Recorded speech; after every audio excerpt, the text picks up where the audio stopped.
C'est déjà la troisième fois depuis le début de cette année que nous avons l'honneur de vous accueillir sur l'un de nos sites. Je le prends comme une belle marque de confiance pour notre groupe. Peut-être allons-nous faire des jaloux. Il y a quelques mois, vous étiez à Tarnos pour inaugurer nos nouvelles installations et saluer les équipes qui contribuent au quotidien à garantir la disponibilité opérationnelle des 1300 moteurs Safran en service dans les forces françaises et qui n'ont d'ailleurs jamais cessé de le faire durant la crise. Il y a 2 semaines, dans les tout premiers jours du déconfinement, vous étiez venu apporter votre soutien à nos équipes de Safran Électronique et Défense sur notre site d'Éragny. Nous voilà aujourd'hui à Bordes, où j'ai le grand plaisir de vous accueillir. Cette visite intervient au lendemain d'un moment important pour notre industrie qui est très durement touchée par la crise que nous traversons.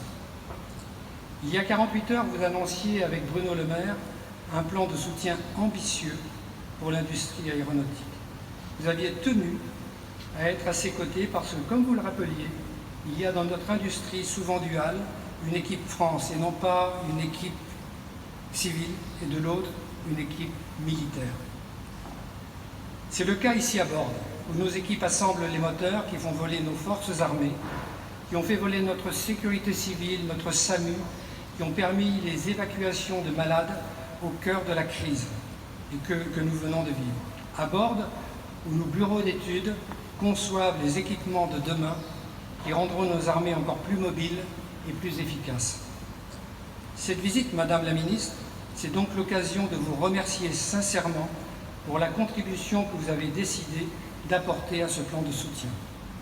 Les commandes d'hélicoptères que vous avez annoncées mardi représentent un investissement important pour le ministère des Armées. Mais ici à Bordes, c'est en heures de travail que nous comptons et c'est en emplois pérennisés. Et cette commande représente plusieurs centaines d'emplois pour le site de Bordes. Car notre objectif prioritaire, vous le savez, c'est la préservation des emplois et des compétences. Je sais, Monsieur le Ministre, à quel point c'est aussi au cœur de vos préoccupations. Et je sais quelle énergie vous avez développée pour obtenir ce résultat. Ces premières mesures s'inscrivent dans le cadre plus général de la préparation de l'avenir. La dynamique amorcée avec l'adoption de la loi de programmation militaire doit être préservée. Je connais votre engagement à cet égard. Ces commandes militaires nous aideront à consolider une base industrielle et technologique durement touchée par la contraction de notre activité civile. C'est une opportunité pour pérenniser et renforcer la localisation d'activités productives à haute valeur ajoutée en France. Madame la Ministre, avec ces mesures et toutes les autres dispositions annoncées mardi, nous avons aujourd'hui un plan à la hauteur des défis que traverse notre filière. Bien sûr, nous ne sommes pas au bout du chemin. Cette crise est profonde, elle sera longue pour notre industrie. Elle a d'ores et déjà un impact important sur l'ensemble de notre groupe, le groupe Safran.